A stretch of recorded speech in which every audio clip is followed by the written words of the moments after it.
नमस्कार दोस्तों। नीतीश कुमार को मन माफिक विभाग मिले नहीं हैं। शिंदे का गुट पहले ही मोदी से नाराज है। नीतीश कुमार तो एनडीए के शपथ ग्रहण समारोह तक में शामिल नहीं हुए। मोदी और एनडीए दलों के भीतर खटास बहुत ज्यादा है। दोस्तों, जिस अग्निवीर योजना को मोदी बड़े गाजे बाजे के साथ लेकर के आए थे, नीतीश कुमार अब उसी अग्निवीर योजना को बदलने के लिए संसद के सत्र में दबाव बना सकते हैं।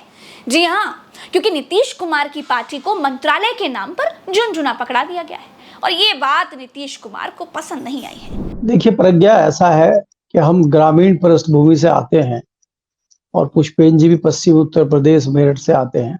हमारे यहाँ ये होता है कि जब नई नई शादी कई बार होती है, बहू घर में आती है, तो हमें लगता है कि भाई हो सकता है साल 2 साल 5 साल में अलग होने की कोई नौबत आ जाए, लेकिन बहू आते ही 15 दिन में ही घर तुड़वा के अलग बर्तन रखवा दे। कई बार ऐसे भी होता है, ऐसे बहुत सारे उदाहरण मिल जाएंगे आपको। प्रेम जी भी ग्रामीण पृष्ठभूमि से आते हैं, ये भी बता देंगे आपको। पुष्पेन जी भी बता सकते हैं। हम भी गांव में 10 लोगों से बात करते हैं। आजकल तो बहुत ज्यादा हो रहा है। कहने का मतलब ये है कि सबको उम्मीद थी, आपने भी कहा आपको उम्मीद थी कि सरकार लंबी नहीं चलेगी, सबको पता है, लेकिन इतनी लंबी भी नहीं चलेगी कि हफ्ता में ही दिक्कत शुरू हो जाएंगी, 15 दिन में इस तरह की स्थिति बन जाएगी। अब देखिए, ऐसा है कि अलाइज क्या कर रहे हैं, एनडीए के नहीं कर रहे हैं, वो तो छोड़िए आप। देखिए, मोदी जो निकल लिए अपने काम पे, वो तो इटली जा रहे हैं, ठीक है। दूसरा, अमित शाह जी जोड़ तोड़ में कर रहे हैं। चौथा दिन आज हो गया, कश्मीर में भयंकर गोलीबारी चल रही है, लोग मारे जा रहे हैं, निर्दोष लोग मारे जा रहे हैं। इस पे ना कोई स्टेटमेंट प्रधानमंत्री का है और ना कोई स्टेटमेंट जो है गृह मंत्री का है। दूसरी चीजें, आरएसएस ने खुद कह दिया है मणिपुर पे। बाकी आप देख, छत्तीसगढ़ में देख रहे हैं जिस तरह से आग लगी हुई है। तो और आप ये देखिए कि लाखों बच्चे नीट में जो आपने देखा, इतना बढ़िया एनटीए ने काम किया, उसको लेकर कैसे उत्साहित है नीट के बच्चे। तो देश में ये जो चीजें चल रही हैं, इस ओर किसी का ध्यान नहीं है। तो जब इस तरह की चीजें देश में चल रही हों और वहां भी इस तरह की आशा करें कि सरकार लंबी चले, ये सरकार लंबी वैसे भी नहीं चलनी है। सबसे महत्वपूर्ण है और सबसे कम समय में आप देखेंगे कि अक्टूबर में महाराष्ट्र में चुनाव है। हाँ। और कोई भी राजनीतिक व्यक्ति, कोई भी राजनेता, कोई भी नेता, किसी भी दल का नेता सबसे पहले अपने पैर जमाना चाहता है, अपना अस्तित्व को बचाए रखना चाहता है। अब सबको पता है कि शिंदे का कोई बहुत बढ़िया अस्तित्व है नहीं, तोड़ ताड़ के आए थे तो किसी को, तो इनको तो उनके चरणों में जाना ही है, ठाकरे जी के। तो ये तो अपना भूमिका बना रहे हैं, क्योंकि इसलिए ये उठापटक कर रहे हैं। इनको पता है कि इनके जो 6 सांसद चुन के आए हैं, एक अगर इनके लड़के को छोड़ दिया जाए तो 5 तो तैयार बैठे हैं उद्धव ठाकरे के साथ जाने के लिए। दूसरे जो क्रांतिकारी अजीत पवार थे, उनका एक जीत के आया है। वो खुद कह रहा है कि हम तो खुद मंत्री बनेंगे, एमओएस दे रहे हैं तो एमओएस ही ले लेंगे हम तो। लेकिन वो कह रहे हैं कि नहीं, प्रफुल्ल पटेल है, वो पहले कैबिनेट मंत्री रह चुके हैं, वो एमओएस ले नहीं रहे। अब आप देखिए कि लड़ाई इनकी आपस में ही हो रही है, बाहर आने की जरूरत नहीं है। भाजपा तो दूर हो गई, ये तमाशा इधर से चल रहा है। तो ये इस तरह के तमाशे आपको देखने को मिलेंगे और इन्हीं तमाशों में से बीच में ये आएगा कि समर्थन वापसी खिंच गई। आपने देखा कि कल जो शपथ समारोह हुआ नायडू जी का, उसमें नीतीश कुमार गए नहीं, तो इसका क्या, इसके क्या मायने निकाले जाए। कहाँ तो गृह मंत्रालय, रक्षा मंत्रालय, रेल मंत्रालय की बातें हो रही थी, कहाँ पंचायती राज देकर निपटा दिया गया। मोदी के एक एक मंत्री को कई कई विभाग थमा दिए गए और गठबंधन साथियों को मिला आरजेडी की भाषा में झुनझुना। नीतीश कुमार चाहते हैं कि अग्निवीर की योजना बदली जाए। 24 तारीख से संसद का सत्र शुरू हो रहा है। बीजेपी को बहुमत की सीटें दिला पाने में फेल हो चुके नरेंद्र मोदी के सियासी जीवन का सबसे मुश्किल दौर शुरू होने वाला है। दोस्तों, तारीख आप नोट कर लीजिए, 24 जून। यही वो तारीख है जिसे नरेंद्र मोदी अकेले पड़ जाएंगे और जो मोदी के साथ खड़े हैं आज 24 जून के बाद, वही मोदी के खिलाफ खड़े होंगे। राहुल गांधी, अखिलेश यादव संसद में नरेंद्र मोदी को अग्निवीर योजना को वापस लेने पर घेरेंगे। नीतीश कुमार वैचारिक तौर पर मजबूरन इंडिया के पाले में खड़े नजर आएंगे। टीडीपी भी विपक्ष की इस मांग का विरोध नहीं कर पाएगी। दोस्तों, मोदी के सामने परेशानियां ये हैं कि अगर उन्होंने अग्निवीर योजना वापस ले ली तो भक्तों के आगे उनके 56 इंच के सीने का क्या होगा? मोदी की उस इमेज का क्या होगा जहां पर यह कहा जाता था कि मोदी जी जो करते हैं गुरु सही करते हैं, मोदी के आगे कुआं है और पीछे खाई है। अग्निवीर वापस लेते हैं तो यह साबित हो जाएगा कि मोदी ने तानाशाही करके ये योजना देश के युवाओं पर थोप दी, और अगर नहीं वापस लेंगे तो नीतीश और नायडू ज्यादा देर तक साथ रह नहीं पाएंगे। नीतीश कुमार तो जातिगत जनगणना के मुद्दे पर भी मोदी के खिलाफ खड़े होंगे। अभी विपक्ष ने पहला मुद्दा अग्निवीर को बनाना चाहा है।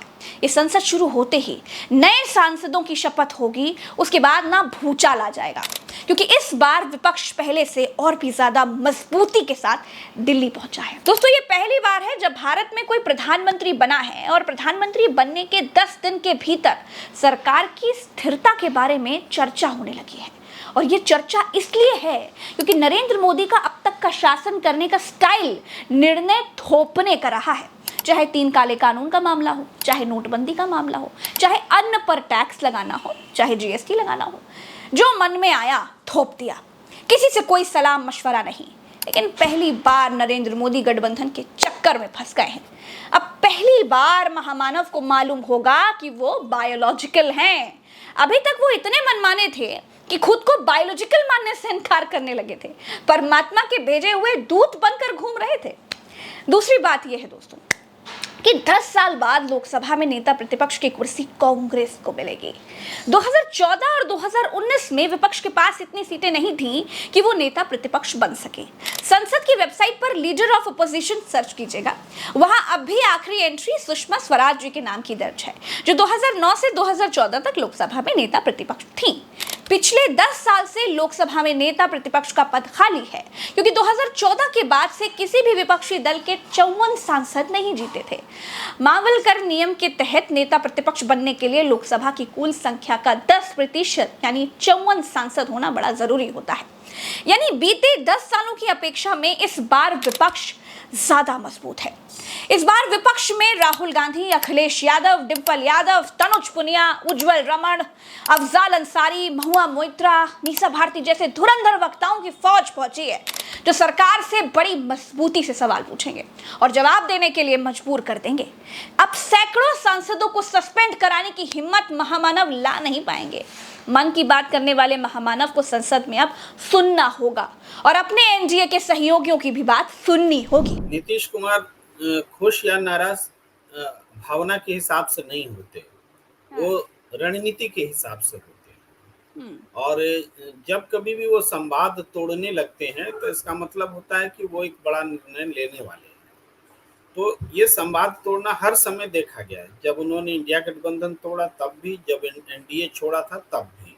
तो इस वक्त एक बार फिर इस अवस्था में है कि संवाद कम हुआ है, अभी खत्म हुआ है हम नहीं बोलते, क्योंकि इसका संबंध सीधे स्पीकर जैसे पद और मोल भाव से भी हो सकता है। तो इसलिए इस संवाद तोड़ना, लेकिन ये संवाद तोड़ना एनडीए से हटने वाली स्थिति में आएगा, इसका तो इसके लिए हमें लग रहा है कि टाइमिंग का इंतजार होता है, अभी हम नहीं कह सकते इस बात। बिहार में नीतीश कुमार के लिए बिहार विधानसभा चुनाव में अभी से बीजेपी बोलने लगी है कि नीतीश कुमार के नेतृत्व में चुनाव लड़ा जाएगा। इसका मतलब है कि उनको भरोसा दिया जा रहा है कि आप ही मुख्यमंत्री रहिए, हमको सेंटर में हम इसी तरह सपोर्ट करते रहिए। दूसरी तरफ इंडिया गठबंधन से उनको उस अपॉर्चुनिटी का इंतजार है जबकि उनके नाम पर प्रधानमंत्री पर सहमति हो जाए, तब वो मुख्यमंत्री वाला जो बीजेपी का सुझाव है उससे हट करके एक बड़ा निर्णय लेंगे। उनके लिए तो बड़ा निर्णय यही होगा। तो इंडिया गठबंधन के लिए वो परिपक्व सिचुएशन जो है वो अभी आया नहीं है कि वो बोल सके और वो मान ले कि हाँ हमें कोई प्रधानमंत्री बनाने जा रहे हैं। तो वो आने में समय लग रहा है।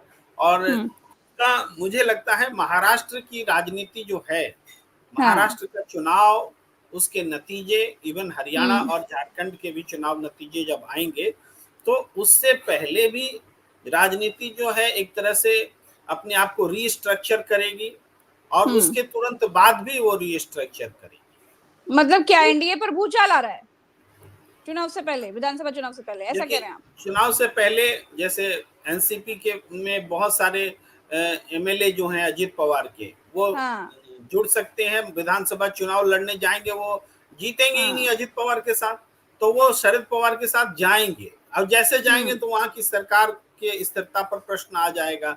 तो वो चुनाव समय से पहले भी हो सकते हैं। तो चुनाव समय से पहले होंगे तो फिर लोकसभा सीट जिनके पास, हालांकि ज्यादा नहीं है, एनसीपी के पास एक ही है, लेकिन फिर एकनाथ शिंदे में भी जो लोग हैं वो लोग भी शिफ्ट करने के लिए तैयार बैठे हैं। दरअसल दोस्तों, नरेंद्र मोदी दो मोर्चों पर भयंकर घिरे हुए हैं। समझा रही हूँ। देखिए, एक तरफ मजबूत विपक्ष है और दूसरी तरफ मोदी का कमजोर करने वाला एनडीए है। आज की तारीख में महाराष्ट्र, बिहार, उत्तर प्रदेश तो लेकर झारखंड तक एनडीए के भीतर सिर्फ फुटौल मची हुई है। जो मोदी के सहयोगी दल आज तक बड़े म्याऊ म्याऊ म्याऊ म्याऊ करते घूम रहे थे, आज वो अपना हिस्सा मांग रहे हैं, लड़ रहे हैं, रूठ रहे हैं। मोदी से नाराजगी के ताजा विरोध के स्वर झारखंड से उठे हैं, जहां आजसू एनडीए का हिस्सा है। गिरिडीह की सीट पर आजसू के सिंबल पर चंद्र प्रकाश चौधरी दूसरी बार चुनाव जीते हैं, लेकिन मोदी जी मंत्रिमंडल में उनको जगह नहीं दिए हैं। मोदी जी ने 71 मंत्री बनाए हैं, लेकिन उसमें आजसू को सम्मान नहीं मिला है। इससे सांसद चंद्र प्रकाश चौधरी बहुत नाराज हो गए हैं। बिहार में नीतीश कुमार वित्त और रेल मंत्रालय की आस लगाए हुए हैं, लेकिन जेडीयू को ये दोनों मंत्रालय नहीं मिले और स्पीकर की कुर्सी भी बीजेपी अपने पास ही रखना चाहती है। नीतीश कुमार बहुत नाराज हैं। मोदी ने अपने पुराने रवैये को अभी तक बदला नहीं है। मोदी ने अपने पुराने रवैये को अगर दिखाया तो कभी भी एनडीए टूट सकता है। प्रज्ञा, महाविकास अघाड़ी वहां बना हुआ है, जिसमें शरद पवार, उद्धव ठाकरे और ये तीनों लोग मिले हुए हैं। कांग्रेस उनके साथ है। ये मिलके चुनाव लड़ेंगे और ये अजीत पवार और शिंदे विंदे जो है सब खत्म। रिपोर्ट भी यही है कि सर की महाविकास अघाड़ी जबरदस्त प्रदर्शन पर है। मैं इसलिए आपको बता रहा हूँ प्रज्ञा जी कि इनके साथ, शिंदे के साथ जो लोग हैं वो एक परिस्थिति जन्य उनके साथ आ गए थे। उसमें एक तो लालच था कि आप तत्काल मंत्री बनेंगे। शिंदे जी भी तो सीएम बने ना, फिर मंत्री बने, कई लोग खूब मलाई खाई।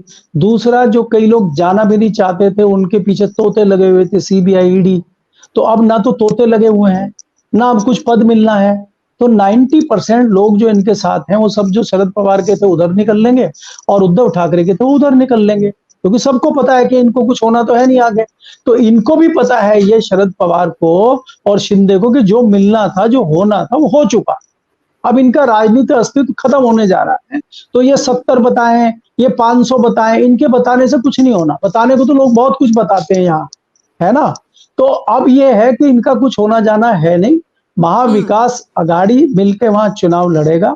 और मैं आपको पहले बता देता हूं, बहुत अच्छी स्थिति में शिवसेना है और शिवसेना जो पुरानी है उसको बहुत अच्छी सिंपैथी मिलेगी और सिंपैथी में ही उनको बहुत अच्छे वोट मिलेंगे और अगले सीएम भी उद्धव ठाकरे होंगे।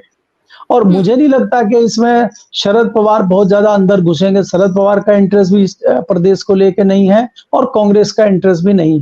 दोनों लोग सेंटर के नेता रहे हैं, दोनों सेंटर में अपनी राजनीति करेंगे। और इसके जो भीष्म पिता में है इंडिया गठबंधन के, और नीतीश कुमार को प्रधानमंत्री बनाने के जो असली रणनीतिकार, जो चाणक्य हैं, वो शरद पवार है। शरद पवार के पीछे महाराष्ट्र की लॉबी है। शरद पवार के पीछे गडकरी जैसे लोग भी आउट ऑफ वे जाके उनको सपोर्ट करेंगे। तो ये तमाम परिस्थितियां बनेंगी। इसी का इंतजार नीतीश कुमार कर रहे हैं, इसी का इंतजार गडकरी कर रहे हैं, इसी का इंतजार शरद पवार और बाकी लोग कर रहे हैं, और इसी का इंतजार नायडू भी कर रहे हैं, इसी का इंतजार उत्तर प्रदेश के बहुत सारे लोग कर रहे हैं, इसी का इंतजार भारतीय जनता पार्टी के अंदर वो लोग कर रहे हैं जो दूसरी पार्टी से आए थे वॉशिंग मशीन में धुल के, और तोते और बाज और वो जो कौन कौन से उनके पीछे लगे हुए थे उनसे डर के जो आए थे, वो सब लोग इसका इंतजार कर रहे हैं। वो समय का इंतजार कर रहे हैं। जैसे ही माहौल गर्म होगा वो सब उठ जलेंगे। तो आपको आज की डेट में चाहे नीतीश कुमार हो, चंद्रबाबू नायडू हो, अखिलेश हो, ममता बनर्जी हो, इनकी बॉडी लैंग्वेज को देखना चाहिए। अगर ये हार स्वीकार कर लेते या ये स्वीकार कर लेते मोदी जी बन गए, ये चुपचाप अपने काम धंधों पे लगते। ये कहीं ना कहीं एक्टिव है, पर्दे के पीछे एक्टिव है, और ये भारतीय जनता पार्टी से बहुत कुछ सीख चुके हैं। ये भी उस रणनीति पे चल रहे हैं। महाराष्ट्र में तो एनडीए की हालत ये हो गई है दोस्तों कि आज टूटा नहीं तो कल टूटा। यहाँ एकनाथ शिंदे कह रहे हैं कि 400 पार सीटों के नारे ने बहुत नुकसान कर दिया है, तो उनकी पार्टी के सांसद श्रीरंग बारणे कह रहे हैं कि हमारे 7 सांसद जीते हैं, हमें कैबिनेट मंत्री का पद तक नहीं मिला। जबकि एचडी कुमारस्वामी के सिर्फ 2 सांसद जीते हैं, चिराग के 5 सांसद जीते हैं, दोनों को केंद्रीय मंत्री बनाया गया है। हर तरफ विरोध की चिंगारी ज्वालामुखी बनने को तैयार है दोस्तों। ईडी, सीबीआई, इनकम टैक्स वगैरह भी तो इनके खिलाफ हरकत में नहीं आ सकते। इधर मोटा भाई ने एजेंसियों को शू किया, उधर सरकार गिरी।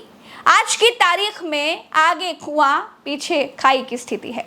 जो लोग अपने गठबंधन दल के लोगों को सेकते नहीं थे, मिलते जुलते तक नहीं थे, मीटिंग तक नहीं करते थे, आज उनको नातेदारों की तरह पूजना पड़ रहा है। दरअसल यही परमात्मा के भेजे स्वघोषित दूत महामानव के लिए बहुत बड़ी सजा है। महाराष्ट्र में विद्रोह और बगावत अल्टीमेट लेवल पर चल रहा है। कैसे जानते हैं? बता रही हूँ। अजीत पवार पहले ही कह चुके हैं कि विधानसभा चुनाव में वो 70 से 80 सीटों पर चुनाव लड़ेंगे, लेकिन उससे पहले अजीत पवार कैबिनेट मंत्री पद न मिलने से नाराज हो गए हैं। अब महाराष्ट्र में सितंबर से अक्टूबर में विधानसभा चुनाव होना है। महाराष्ट्र में राज ठाकरे भी तो एनडीए का हिस्सा हैं, वो भी नाराज हैं। उन्होंने बीजेपी से कह दिया है कि विधानसभा चुनाव में वो 20 सीटें चाहते हैं। महाराष्ट्र में रामदास अठावले को लोकसभा चुनाव में बीजेपी ने लड़ने के लिए कोई सीट नहीं दी थी। अठावले का कहना है कि देवेंद्र फडणवीस ने कहा था कि सरकार बनने पर उनको कैबिनेट मंत्री बनाएंगे, लेकिन उनको राज्य मंत्री बनाकर छोड़ दिया गया, इसीलिए अब वो भी भड़के हुए हैं। इधर उत्तर प्रदेश में केशव प्रसाद मौर्य 6 दिन से दिल्ली में डेरा डाले हुए हैं। ऐसा लग रहा है जैसे मुख्यमंत्री का पद लेकर के ही लौटेंगे। बीजेपी आला कमान जल्द ही कई मंत्रियों की छुट्टी करने की तैयारी में है। तलवार राजभर और दारा सिंह चौहान पर भी लटकी है। उधर पीडब्ल्यूडी विभाग खाली होने से बीजेपी के साथ साथ चारों सहयोगी दल, अपना दल, निषाद पार्टी, रालोद और सुभाषपा की नजर भी अब इसी विभाग पर है। और उसके बाद जो अभी घमासान चल रहा है, जो आप देख रहे हैं, इस लोकसभा के चुनाव में ठाकुरों ने शुरुआत कर दी थी, वो भी वेस्टर्न यूपी से शुरुआत हुई थी। और पिछले 2 दिनों से जो वेस्टर्न यूपी में घमासान चल रहा है, संजीव बालियान जी कह रहे हैं कि ये जयचंद पैदा हो गए हैं, कोई कह रहा विभीषण पैदा हो गए हैं, कोई कुछ कह रहा है। और कल प्रेस कॉन्फ्रेंस करके संगीत सोम ने जो है चिट्ठी जारी कर दी अपने लेटर हेड पे घोटाले घपलों की। अब वो घोटाले घपले आने शुरू हो गए हैं। अब संजीव बालियान के कंधे पे जो हाथ था अमित शाह का, वो हाथ तो हट गया, और बाबा का हाथ जो है, दूसरे जो चिट्ठी जारी कर रहे हैं उनके कंधे पे बाबा का हाथ है।